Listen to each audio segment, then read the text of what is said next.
Hi everyone, welcome back to my channel.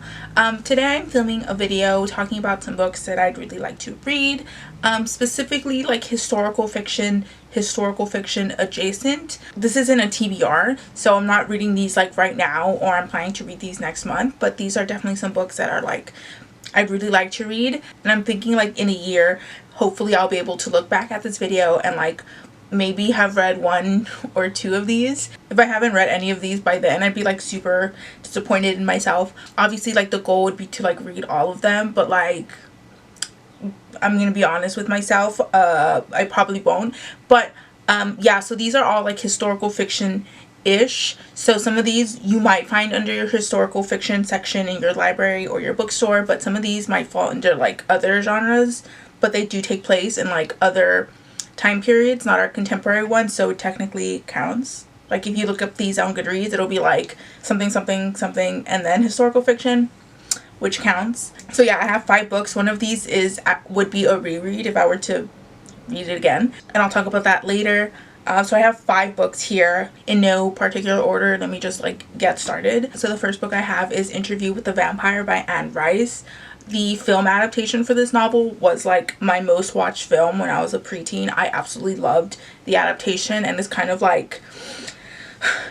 overwhelming that I haven't read the book. I think I read probably the first chapter when I was really young, and I just like never continued with it. This would probably be labeled under like horror if you were to look it up, but it does take place over some time period, so it's technically historical fiction adjacent. Vampires were such a huge thing for me when I was a teenager. Yes, like Twilight was like my brand, and vampires became my brand as well, and it sucks that I haven't read probably like one of like the blueprints, you know. So Interview with the Vampire follows this reporter who's approached by a man who's claiming to be a vampire, and this reporter sits down with him, and this vampire kind of just tells his life story to this reporter. I believe this book was first published in like the 1970s. While it was some parts contemporary at the time, it's now like 2021, so even like the parts with the reporter like getting the vampire side of the story can also be seen as like historical fiction almost. And so we follow this vampire who's telling his story,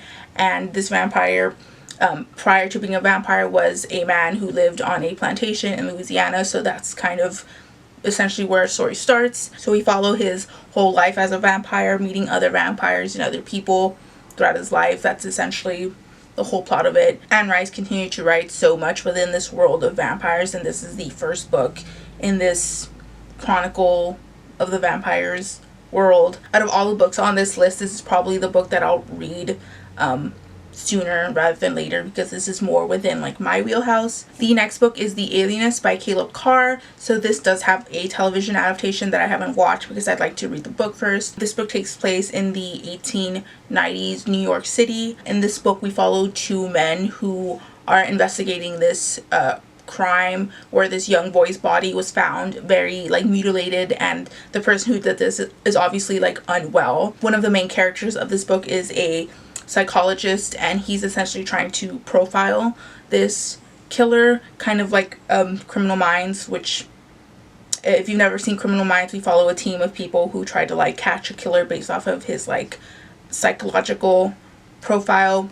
Very similar to here, except this takes place in the 1890s New York City. I love seeing cities from historical perspective because cities naturally change and adapt faster to the times than like more rural areas. So I'm assuming this is going to be really rich with those cultural differences. I'm assuming this is also going to have more of a mystery, maybe thriller aspect than just straight historical literature. I also have The Queen of the Night by Alexander Chee. So in this book we follow a young woman who goes from the American frontier all the way to France, and she becomes this huge sensation within the French opera. She has so many accolades, but the one thing that she's never gotten is like an original role, which would cement her almost like immortal, because when you get an original role and you're the first person to perform that role, you know, you get a lot of clout for that, and she hasn't gotten that yet. But then one day or at some point she gets approached for an original role, but this role is very much inspired by a secret of her past life, something that she's held pretty close guarded to her. The secret is something that she has never really told many people, so she's kind of like, who who knows this about me, like who told my secrets to this playwright. I guess we see the journey of hers from like American frontier woman all the way to this huge force within the French opera. And the back says we follow Liliette's cunning transformation from circus rider to courtesan to legendary soprano, retracing the path that led to the role that could secure her reputation or destroy her within the secrets it reveals. So obviously historical fiction, but maybe thriller if there's some of these deep secrets are kind of like deadly. I don't know, but it's obviously a chunker. Most of these books are pretty thick. That's kind of comes with the historical fiction territory, though not all historical fictions are chunky, but when I think historical fictions, I think chunky books. The next book on this list is The Abominable by Dan Simmons. So this book takes place in the 1920s, and this book follows the aftermath of many people going missing climbing Mount Everest. One of the people who's gone missing is this young man who is the son of a wealthy woman, or the grandson of a wealthy woman. Let me double check. Yeah, so one of the young men who disappeared, his mother is a wealthy lady, and she hires a group of people to climb Mount Everest in order to look for her son, or to at least find out what happened to him. But while they're on this trek, this hired team of people is also potentially being followed by someone or something. There's a lot of aspects to this that is scary on its own. Climbing a mountain, isolation, finding a missing person, and then something hunting are a team of characters. I think if you look this book up, it's probably listed under horror, but obviously the 1920s setting, the 1920s like outdoor mountain setting is also something that I've never read. And the last book on my list would technically be a reread if I picked it up, and that is Wolf Hall by Hilary Mantel. So I originally read this for a Tudor Stuart history class when I was in university.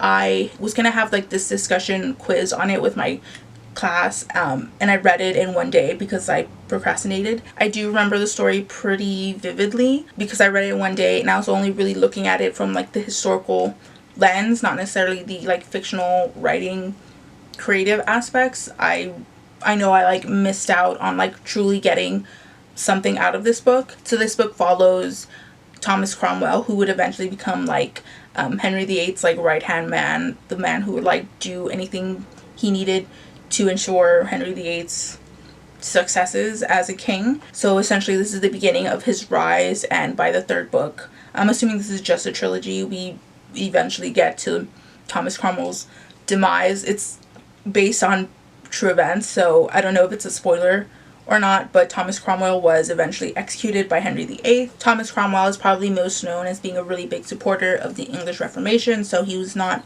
well liked by the clergy, and he also played a big part in getting Henry VIII separated from his wife Catherine, and eventually his new marriage to Anne Boleyn. And this book pretty much follows that part of the story. We see a lot of characters in this book. I believe there is a huge cast of characters. There's 1, 2, 3, 4, 5.